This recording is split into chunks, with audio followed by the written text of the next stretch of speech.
Everyone, আসসালামু আলাইকুম। আজকের এই ভিডিওতে আমরা কথা বলবো মিস্টার কাজী শিহাব। উনি একজন রেগুলেটেড কানাডিয়ান ইমিগ্রেশন কনসালট্যান্ট।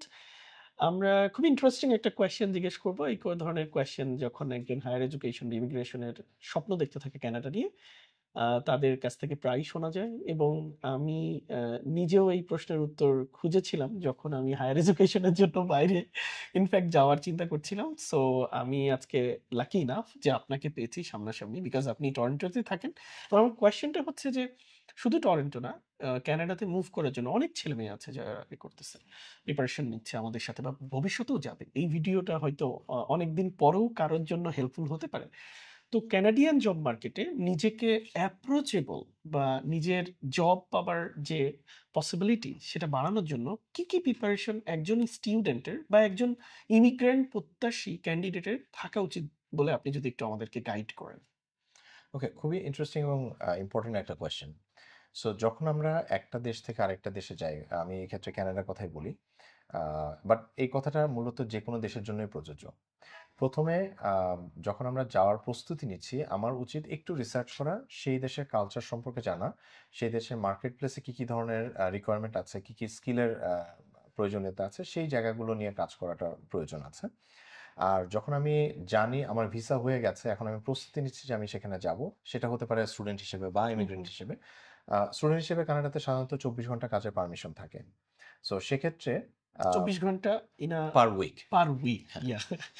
ওকে। সো সেক্ষেত্রে প্রথম যে চেষ্টাটা আমার হবে যে আমি ওখানে যে পড়ালেখার পাশাপাশি আমার সারাউন্ডিং এরিয়াতে কী কী ধরনের জবের ফ্যাসিলিটিস আছে সেই জায়গাগুলো এক্সপ্লোর করা। একটা রেজুমি বানানো ক্যানাডিয়ান ফরম্যাটে, এটা খুবই খুবই গুরুত্বপূর্ণ। তার সাথে প্রয়োজন আমি যে একটু ইন্টারাপ্ট করি, সেটা জি, কি অনলাইনে পাওয়া যাবে এই ধরনের? এইটা আসলে অনলাইনে পাওয়া যায় না। সেক্ষেত্রে হয়তো আমি যেহেতু এইটা এইচআর এ কাজ করি, ওখানে হুম। রিক্রুটমেন্টে কাজ করি। সো ওই জায়গাটা হয়তো আমরা লেক্সিপ্লাই থ্রুতে যারা ইন্টারেস্টেড হবে আমরা তাদের মতো একটা কিছু ওয়ার্কশপের মতো করে আমরা সেটা প্রোভাইড করতে আমরা পারি। হয়তো পরবর্তীতে কোনো ভিডিওর মাধ্যমে হ্যাঁ, সেটা হেল্পটা করা করতে যেতে পারি। পারে। জি। তো এরপরে যেটা হচ্ছে যে যে ধরনের কাজ করব সেই ধরনের কাজ করার জন্য আমার কি কি ধরনের সফট স্কিল এবং কোর স্কিল প্রয়োজন, সেই জায়গাটার জেনে আমার কোন জায়গাটার স্ট্রেংথ আছে, কোন জায়গাটা আরও ডেভেলপ করতে হবে, সেটার বিষয়টা নিয়ে আমরা কাজ করতে পারি। এবং এই প্রস্তুতিটা আমি বলবো এটা বেসিক্যালি শুধু ক্যানাডায় যাওয়ার আগে না, এটা ক্যানাডায় যাওয়ার আগে, যাওয়ার পরে এবং পরবর্তী লাইফে যখন ইমিগ্রেন্ট থেকে সিটিজেনশিপ হবে, পুরো প্রসেসটায় থ্রু আউট দ্য লাইফ এটা কাজে লাগবে।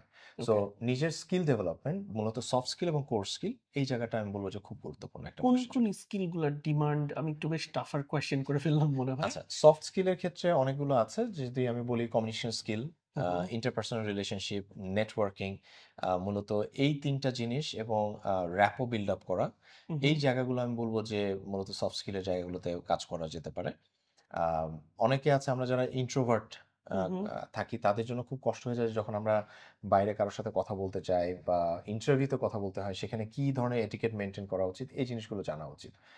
আর কোর স্কিলেরটা আসলে এভাবে ঠিক নির্দিষ্ট করে বলা যায় না, কারণ একজনের এক্সপার্টিজ এরিয়া যেটা, সেই এরিয়াতে যেই স্কিলসগুলো লাগবে বা যেই নলেজগুলো লাগবে, সেটা যদি কারো থাকে আমি বলবো সেটাকে আরেকটু ডেভেলপ করা, আরেকটু ডেপথ বাড়ানো, সেটা নিয়ে তারা কাজ করতে পারে। আমি একটু এর সাথে সেনসিটিভ একটা কোয়েশ্চেন জুড়ে দিই, হ্যাঁ, খুব ফানি। আমি যখন বাইরে যাওয়ার প্রিপারেশন নিচ্ছিলাম, অনেকের সাথে কথা হচ্ছিল বা যারা আছে অলরেডি তারা আমাকে অ্যাডভাইস দিয়েছে। আপনি হয়তো ডিনাই করতে পারবেন না, বিকজ আপনিও শুনেছেন যে তুমি যখন বিদেশে যাবা, সে যে দেশেই আপনি যান, এক ক্যাটাগরির বা এক শ্রেণীর মানুষ থাকবে, বাঙালি কমিউনিটির সাথে মিশবা না। আরেক কমিউনিটি মানে আরেক গ্রুপ অফ পিপল আমাকে বলেছিল ওদের সাথেই মিশবা। সো এই যে সেনসিটিভ একটা কোয়েশ্চেন, আপনি আসলে ব্যাপারটাকে কিভাবে জাস্টিফাই করবেন? যেমন আপনি এই যে যেহেতু বললেন যে র্যাপো বিল্ড আপ করা বা নেটওয়ার্ক তৈরি করা, আমি যতটুকু জানি যে হ্যাঁ, অবশ্যই এটা হেল্প করে, রাইট?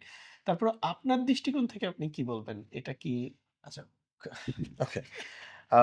এই প্রশ্নটার উত্তরে আমি একটা কথা বলবো, ইটস লাইক আপনি যেটা বললেন এটা হয়তো কারো পার্সোনাল এক্সপিরিয়েন্স থেকে হয়তো সে বলেছে, সে তার ভালো এক্সপিরিয়েন্স হতে পারে, খারাপ এক্সপিরিয়েন্স হতে পারে। বাট প্রথমত হচ্ছে আমি বাংলাদেশি, সো স্বাভাবিকভাবে আমার যে কমিউনিটি থাকবে সেখানে আমি কমফোর্টেবল ফিল করব। রাইট। বাট আমি বলবো যে কোনো কমিউনিটি বায়াস থাকার থেকে গুরুত্বপূর্ণ হচ্ছে কোন মানুষটা আপনাকে পজিটিভ এনার্জি দিচ্ছে, কোন মানুষটা আপনাকে নেগেটিভ এনার্জি দিচ্ছে। ট্রু। সেটা যে কোনো কমিউনিটির হতে পারে। যদি কোনো মানুষ আপনাকে নেগেটিভ এনার্জি দেয়, সেটা যে কমিউনিটির হোক, আমি বলবো সেটা থেকে দূরে থাকাটা সবার জন্য, আমাদেরকে একটা মানসিকভাবে বলি, পরিস্থিতি সিচুয়েশনাল অ্যাওয়ারনেস বলি, সেই জায়গা থেকে আমাদেরকে হেল্প করবে।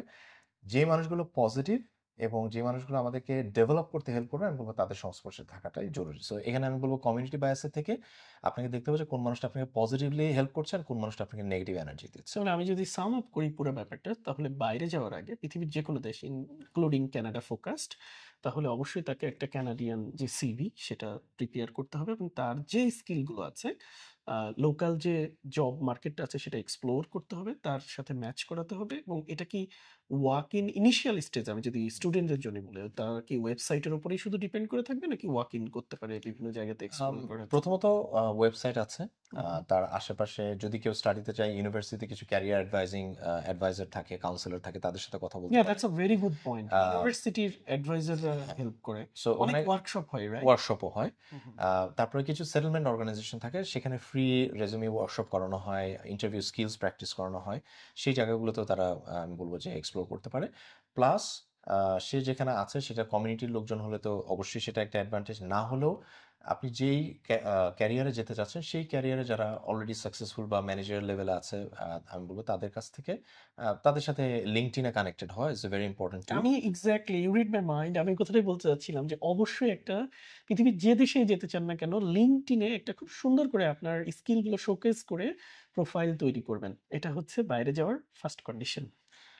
এবং যেটা বলছিলাম যে আপনি যে ফিল্ডে কাজ করতে চান সেই ফিল্ডে যারা এক্সপার্ট আছে, নলেজেবল পারসন আছে, এক্সপিরিয়েন্স পারসন আছে, তাদের সাথে কন্ট্যাক্ট করা, কানেক্টেড থাকা এবং তাদের যদি সুযোগ থাকে ওয়াক ইন করে তাদের কাছ থেকে এক্সপিরিয়েন্স শেয়ার করা। Thank you for this wonderful information. I hope this will be really, really helpful.